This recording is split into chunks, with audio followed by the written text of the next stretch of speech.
नमस्कार दोस्तों, मैं डॉक्टर विनी भसीन, कंसल्टेंट ऑर्थोडोंटिस्ट, जबलपुर मध्य प्रदेश से। दोस्तों, 25 साल की लड़की हमारे पास में अपने मम्मी पापा के साथ आई और उनकी मेन प्रॉब्लम ये थी कि इसके दांत बहुत ज़्यादा बाहर निकले हुए थे, जिसके कारण इसका चेहरा जो है वो अच्छा नहीं दिखता था। उनने बताया कि इस बच्ची का जो ट्रीटमेंट है वो ब्रेसेस का ट्रीटमेंट 4-5 साल पहले भी कहीं पे चल चुका है और 4-5 साल इलाज के बावजूद भी उनको परिणाम नहीं मिल पाए। उनके पिछले इलाज में ऊपर के जो फर्स्ट प्रीमोलर्स हैं वो निकाल लिए गए थे और उसकी जगह भी लगभग बंद कर दी गई थी। जैसा कि आप इन फोटोग्राफ्स में देख पा रहे हैं, हमारे पास जब ये बच्ची आई तो इसका चेहरा कुछ इस प्रकार था। यदि आप फोटो के आसपास देखेंगे तो काफी ज्यादा उठाव मौजूद था, जो कि बिल्कुल भी अच्छा नहीं दिख रहा था। और 4-5 साल ब्रेसेस का इसने जहां से भी इलाज कराया तो वहां से भी इसको ज्यादा परिणाम नहीं मिल पाए थे। जब आप स्माइल देखते हैं बच्ची की तो इसमें आपको स्माइल में भी थोड़ा सा जबड़ा तिरछा दिखता है और मसूड़े भी अत्यधिक दिख रहे थे स्माइल में, जो कि बहुत ही खराब दिख रहे थे। इस केस में दो सबसे बड़ी डिफिकल्टीज थी।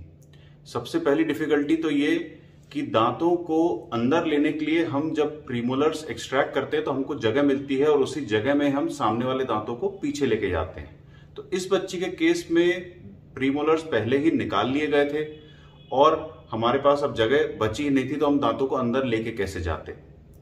दूसरी समस्या थी इस बच्ची की ब्रशिंग, जो कि बिल्कुल भी अच्छी नहीं थी। हमने इस बच्ची का ब्रेसेस का ट्रीटमेंट शुरू किया। शुरू करने के पहले हमने बता दिया था पेरेंट्स को कि लगभग 2 से 2.5 साल का हमको समय लग जाएगा इस बच्ची के इलाज में, और इसमें हमने इम्प्लांट्स वगैरह यूज करने का भी डिसाइड किया। जो ऑर्थोडोंटिक मिनी इम्प्लांट्स होते हैं उसके द्वारा ही हम दांतों को और साथ साथ ही पूरे के पूरे ऊपर वाले जबड़े को ही पीछे ले आने के लिए हमने डिसाइड किया।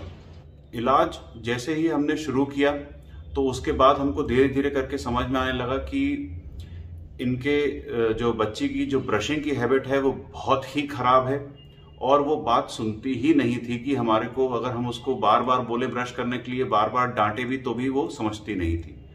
उसके अलावा इनके साथ में दूसरी प्रॉब्लम ये थी कि ये समय पे आते ही नहीं थे। अगर नहीं आना है तो 3-3, 4-4 महीने के लिए भी गायब हो जाएंगे। तो इस बारे में भी हमने इनको कई बार आगाह किया, कई बार हमने बच्चों को और माँ बाप को बुला के समझाया भी कि यदि आप इलाज सही प्रकार से करना चाहते हैं तो आपको सही समय पे आना पड़ेगा। अब उनके पास भी जो है समय की कमी थी, क्योंकि बहुत ही लोअर मिडिल क्लास से ये बिलोंग करते हैं, तो इनको काम भी करना पड़ता है। नहीं तो उसके कारण भी इनको मतलब नौकरी वाले लोग थे तो उनको वहां से भी छुट्टी नहीं मिल पाती थी। तो उनका कहना भी सही था, लेकिन इलाज के लिए जो समय हमको चाहिए था वो तो चाहिए ही था। तो बहरहाल हमको जैसे भी हम इनके साथ में कोऑपरेट कर सकते थे हम कोऑपरेट करते करते में ट्रीटमेंट करते गए, परंतु बच्ची की ब्रशिंग ने हमको बहुत परेशान किया पूरे इलाज में।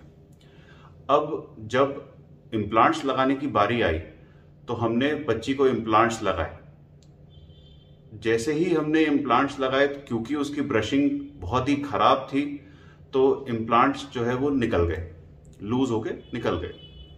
इसके बाद में हमने दूसरा सेट लगाया इम्प्लांट्स का। 1 आध महीने में वो इम्प्लांट्स भी निकल गए।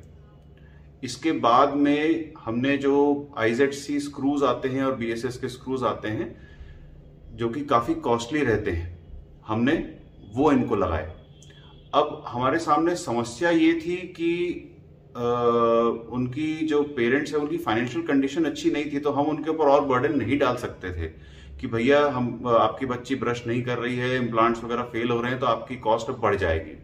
अब ये हमने हमारे ऊपर ही लिया कि भाई अब जो करना हमें ही करना है, क्योंकि उनकी फाइनेंशियल कंडीशन तो उन्हें स्टार्टिंग में बता दी थी कि वैसे भी नहीं है अच्छी, तो जितना वो कर सकते थे वो कर ही रहे थे। अब हमने इसको अपनी एक पर्सनल बैटल के रूप में लिया कि हमको ये लड़ाई लड़नी है और कैसे भी करके बच्ची को रिजल्ट देना बहुत जरूरी है। देखिए, कई बार ऐसे केसेस हमारे पास में आते हैं जिसमें हम प्रॉफिट और लॉस नहीं देखते, हम सिर्फ रिजल्ट के बारे में सोचते हैं कि हमको रिजल्ट कैसे भी देना है। कितनी भी डिफिकल्ट सिचुएशन हो, हमारा नाम केस के साथ में जुड़ गया तो हमको रिजल्ट तो देना ही देना है। अब वो भले ही फाइनेंशियली वो अफोर्ड कर पाए या हमको लॉस हो रहा हो, क्योंकि हम केस हाथ में ले चुके थे तो पीछे भी नहीं हट सकते थे। तो हमने भी हिम्मत नहीं हारी और फिर हमने एक ओरल सर्जन के साथ में मिलके ये सारे स्क्रूज वगैरह जब फेल हो गए तो जैसा कि आप इस फोटोग्राफ में देख पा रहे हैं, हमने इसको एक बोन प्लेट लगाई। बोन प्लेट जो है वो काफी स्टेबल चीज होती है, परंतु ये काफी कॉस्टली प्रोसीजर होता है जिसकी कॉस्ट हमने खुद ही बेयर की। हमने पेरेंट्स को नहीं बोला कि भाई आप इसके लिए एक्स्ट्रा कॉस्ट दो, क्योंकि हमारे लिए फिर रिजल्ट्स ही मैटर कर रहे थे और वो इसको आगे वो परस्यू कर भी नहीं सकते थे। तो जैसे जैसे फिर इसके बाद में ट्रीटमेंट चलना शुरू हुआ तो बीच बीच में उसने ब्रशिंग इम्प्रूव भी की बच्ची ने, बीच बीच में फिर परेशान करती थी, फिर गायब हो जाना 3-3 महीने के लिए, ये सब भी करते रहे। कई बार तो हमारा भी बहुत जो है वो माइंड अपसेट हो जाता था कि हम इतनी मेहनत कर रहे हैं और इन लोगों को कदर नहीं है। फिर हम सोचते थे कि नहीं, हमें बच्ची को रिजल्ट्स देने हैं। तो लगभग 2.5 साल बाद जो है, जैसा कि अब मैं आपको फोटोग्राफ्स में दिखाऊंगा, ये बच्ची के रिजल्ट्स हमको 2.5 साल में अचीव हुए। जैसा कि आप फोटोग्राफ्स में देख पा रहे हैं, होठों के आसपास का जो पूरा उठाव था, जिसको कि सिमियन अपीयरेंस या फिर जो बंदर जैसा मुंह बोलते हैं, वो पूरा के पूरा दब चुका है ट्रीटमेंट के बाद में। और जो उसकी स्माइल है वो पहले से बहुत बेटर हो चुकी है और दांत भी काफी अच्छे से अंदर हो चुके हैं। मसूड़े भी जो इलाज के पहले बहुत ज्यादा दिख रहे थे वो भी अब नहीं दिख रहे हैं। तो स्माइल में इम्प्रूवमेंट भी बहुत अच्छा मिला है बच्ची को। साइड से अगर आप देखते हैं फेस को तो उसमें भी काफी अच्छे बदलाव हैं। जो दांत एकदम बाहर निकले हुए दिख रहे थे वो भी अब नहीं दिख रहे हैं और साइड से फेस भी काफी अच्छा और बैलेंस्ड दिख रहा है। इन शॉर्ट, इस केस में हमने मेहनत बहुत की और बहुत सारे इसमें बीच बीच में हमको फेलियर्स भी देखने को मिले, क्योंकि उसकी बच्ची की हाइजीन अच्छी नहीं थी और हम केस को छोड़ना नहीं चाह रहे थे कि हम बीच में ही छोड़ दें कि आपकी हाइजीन अच्छी नहीं है, आपकी बच्ची ब्रश नहीं करती है। हालांकि वो खुद एक मेडिकल नर्स भी है, तो उस चीज़ के बावजूद भी वो ये नहीं समझ पा रही थी कि उसको ब्रशिंग अच्छे से करनी है। पर हमने केस को छोड़ा नहीं और इसको हमने फाइनली जितना अच्छा हमारी क्षमता थी, जितनी हमारी क्षमता थी उतना हमने इसको अच्छे से कंप्लीट करने की कोशिश की है। तो उम्मीद है ये रिजल्ट्स आपको अच्छे लगे होंगे। जिन लोगों ने हमारा चैनल सब्सक्राइब नहीं किया है उनसे निवेदन है कि हमारा चैनल ज़रूर सब्सक्राइब करें। समय देने के लिए आप सभी का बहुत बहुत धन्यवाद।